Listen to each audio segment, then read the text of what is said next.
Welcome back student. Avinash institute of maths and science में आप सभी का स्वागत है। आज का वीडियो बहुत इंपॉर्टेंट है। आज के वीडियो में एक क्वेश्चन दिया गया है जो क्वेश्चन आने वाले हाफ ईयरली एग्जाम में भी आने के फुल चांसेस हैं, किसी भी स्कूल का हो सकता है। और साथ ही साथ ये स्कूल में स्टूडेंट द्वारा पूछा गया है। कैसा क्वेश्चन, इसमें क्या कह रहा है? So that the diagonal of square are equal and bisect each other 90 degree. हमें शो करना है किसी भी स्क्वायर के डायगोनल एक दूसरे को 90 डिग्री पे कट करते हैं और साथ ही साथ वो आपस में बराबर। ये मान चलिए आपको पता है, इस बात को एकदम सिद्ध करना है, बताना नहीं, सिद्ध करना है। तो चलिए शुरू करते हैं। सबसे पहले हमारे पास ये बात प्रूव करनी है कि AC और BD, diagonal AC is diagonal equal to diagonal BD। इसके लिए सबसे पहले आप ये देखेंगे वो दो ट्रायंगल चुनेंगे जिनमें डायगोनल AC और BD दोनों आ रहे हो। यहाँ से अगर हम देखें तो एक ट्रायंगल आपको ऐसे दिख रहा है और एक वाला ट्रायंगल, ये दो ट्रायंगल दिख रहे हैं जिसका DAB और दूसरा हो जाएगा ABC। ये दो ट्रायंगल, एक ये और एक ये, दोनों ट्रायंगल का आप देख पा रहे हैं दोनों में डायगोनल BD और AC इंक्लूड हो रहा है। तो हमें ऐसे दो ट्रायंगल चुनने जिनमें दोनों डायगोनल है। तो यहाँ पर लिखेंगे in triangle ABD and triangle ABC। ठीक है, ट्रायंगल ABC और ट्रायंगल ABD में हम जब स्टार्ट करते हैं तो हम उनको दिखाएंगे कॉन्ग्रुएंट। अगर उनको कॉन्ग्रुएंट दिखा लेंगे तो CPCD से हम कह देंगे कि AC इक्वल टू BD। और CPCD क्या होता है? Corresponding part of congruent triangle are equal, corresponding part of congruent triangle equal होते हैं। यही काम करने वाले। चलिए शुरू करते हैं। सबसे पहले इन दोनों ट्रायंगल में हमें साफ साफ दिख रहा है कि जो AB है वो कॉमन है, ये दिख रहा है। फिर दूसरा ये वाला साइड भी इसके इक्वल होगा क्योंकि side of square are equal. तो AB भी BC के इक्वल होगा क्योंकि स्क्वायर के चारों साइड इक्वल होते, इसलिए तो हम एक चीज करते हैं यहाँ पर AD is equal to BC और ब्रैकेट में क्या लिखेंगे? साइड ऑफ स्क्वायर, स्क्वायर का साइड है इसलिए इक्वल होगा। ठीक है, ये बात क्लियर होगी। इसके बाद angle A equal to angle B होगा। आप सब जानते हैं कि स्क्वायर है तो स्क्वायर के सारे एंगल 90 डिग्री होते हैं और सारे 90 डिग्री आपस में इक्वल होते हैं। तो 90 डिग्री ईच, तो 90 डिग्री हो गए। And one more thing, AB is equal to AB, that is common in both triangle, that is common in both triangle. AB and AB are, we can say that AB, तो ये क्या हो गया? Side angle side. So which criteria is here? SAS. So by SAS criteria या फिर कह सकते हैं congruency rule, triangle ABD are congruent to triangle ABC। अगर कोई दो ट्रायंगल कॉन्ग्रुएंट हो जाते हैं किसी भी कॉन्ग्रुएंसी रूल से तो हम ये जानते हैं कि उनके करस्पॉन्डिंग पार्ट आपस में इक्वल होते हैं। अगर हमने दिखा दिया कि ट्रायंगल कॉन्ग्रुएंट तो इस by CPCD AC is equal to BD, हमारा आपका आधा काम हो चुका है इस क्वेश्चन का। हमें दिखाना था डायगोनल इक्वल होते हैं पहले, तो ये दिखा। अब हम दिखाएंगे कि बाइसेक्ट करते हैं बट एक दूसरे को नहीं। अभी हम इक्वल दिखाएं, अब बाइसेक्ट दिखाते हैं बच्चों। अगर कोई दो डायगोनल आपस में इक्वल हो, कोई दो पार्ट, तो ये इनके हाफ पोर्शन भी इक्वल होंगे। सो AC by 2 is equal to BD by 2। AC का हाफ हम कह सकते हैं क्या? AC का हाफ AO हो सकता है और BD का हाफ जो होता है वो भी हो सकता है। तो AC is equal to OB भी होगा। यहाँ से एक बात क्लियर हो रही, अगर कोई दो फुल पार्ट आपस में इक्वल है तो उनका पार्ट भी आपस में इक्वल होगा, ये आपको ध्यान रखना पड़ेगा। ठीक है, ये बात आपको याद रखनी पड़ेगी कि अगर किसी भी ट्रायंगल के तो मान लो दो साइड इक्वल हो गए तो उनके पार्ट भी आपस में इक्वल हो गए। इतनी बात क्लियर हुई? इतनी बात क्लियर हुई। इसके बाद हम आगे बढ़ते हैं। इसके बाद जो होगा हम इसके बाद वाले क्वेश्चन को करेंगे। अब हमें दिखाना है कि ये 90 डिग्री पे बाइसेक्ट करते हैं, 90 डिग्री पे बाइसेक्ट करते हैं। इसलिए हमने कोई ऐसे दो ट्रायंगल ले लिए जैसे हमने ले लिया एक triangle AOB and triangle BOC, triangle BOC। इन दोनों ट्रायंगल को कॉन्ग्रुएंट करके दिखाते हैं। अगर कॉन्ग्रुएंट हो जाता है तो हमारा काम बन जाएगा।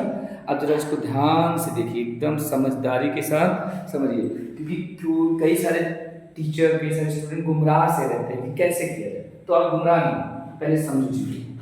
हम यहाँ पर करने वाले हैं इन दोनों ट्रायंगल को कॉमन। इसके लिए सबसे पहले हमारे पास है इस ट्रायंगल का साइड ए बी, इस ट्रायंगल का साइड बी सी, ये दोनों आपस में इक्वल होंगे। क्यों होंगे? साइड ऑफ स्क्वायर, स्क्वायर की सारी साइड इक्वल होती है। क्लियर? इसके बाद OB is equal to OB, ये क्यों होगा? क्योंकि दोनों ट्रायंगल में कॉमन है, दैट इज कॉमन। हम थोड़ा सा रफली लिखते हैं, हमारी राइटिंग थोड़ा गड़बड़ है, ये वर्ल्ड फेमस है, पूरे लाल रंग में दुनिया भर में फेमस है कि हमारी राइटिंग गड़बड़ है। लेकिन राइटिंग में फोकस नहीं करना, राइट में थोड़ा सा इग्नोर करते हुए आप चीजों को समझिए, ठीक है। Avinash institute of maths and science आपके साथ हरदम है, एक एक क्वेश्चन बताएगा, आपकी बार बोर्ड एग्जाम की सारी तैयारी हम कराते रहेंगे। थोड़ा सा आपका सपोर्ट चाहिए, मेरा हौसला बढ़ता रहेगा, आपको काम होता रहेगा। O equal to OB, that is common.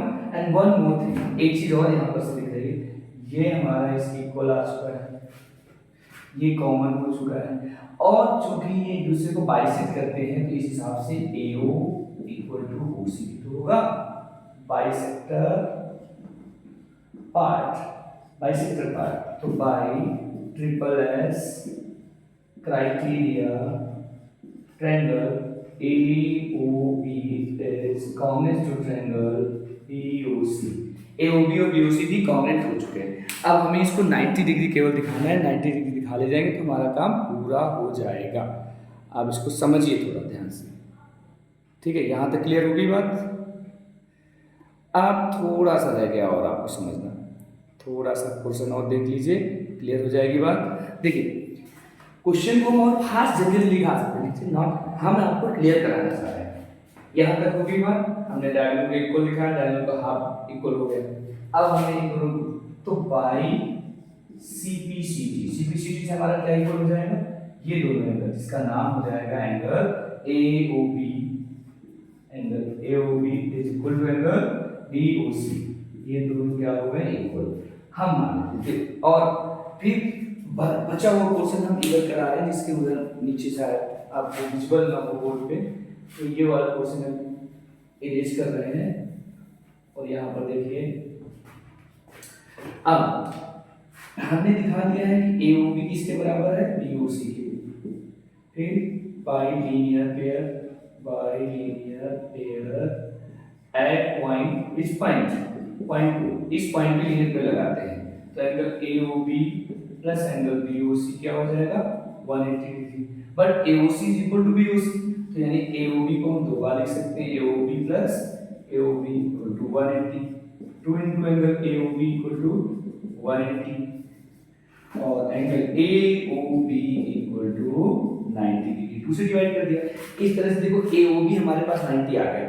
अब जब AOB 90 आ गया है तो बाकी एंगल भी 90 हो जाएंगे। देखो ध्यान से देखो, AOB किसके बराबर था? BOC के बराबर था, 90 हो गया। So diagonal bisect each other at 90 degree. लेकिन बच्चों अब यहाँ पर से एक दो कॉन्सेप्ट बहुत समझ लो। The diagonal are equal and bisect each other at 90 degree.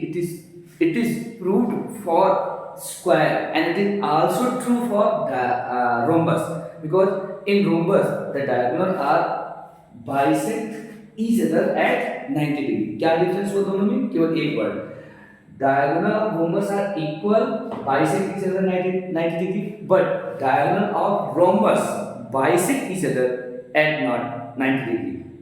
Bisect each other 90 degree, but not equal. यानी डायगोनल और रोम्बस एक दूसरे के इक्वल नहीं होते, लेकिन एक दूसरे को 90 डिग्री पे काटते हैं, ठीक। और बाइसेक्ट भी करते हैं। ये आपका क्वेश्चन नंबर कौन सा हो गया? आपका 8.1 का कोई क्वेश्चन है जो कि बच्चों ने पूछा था, बहुत ही अच्छा क्वेश्चन है, एग्जाम में आने लायक क्वेश्चन है। देखो हमने देखा कि हमारी राइटिंग इतनी अच्छी नहीं, लेकिन मैंने कोशिश की है। So diagonal bisect each other at 90 degree. Please try to understand and share and subscribe. अब आप लोगों से रिक्वेस्ट है कि इस वीडियो को देखने के बाद अपने दोस्तों को ज़्यादा से ज़्यादा शेयर करें और ये बताएं, और शेयर करने मतलब जितने लोग देखें 5 लोगों को सब शेयर करें और सब्सक्राइब करें कि आने वाले हाफ ईयरली एग्जाम में सारे के सारे question Avinash institute of maths and science से ही आने वाले हैं। Please join the live class daily. I started my live class from Monday regularly.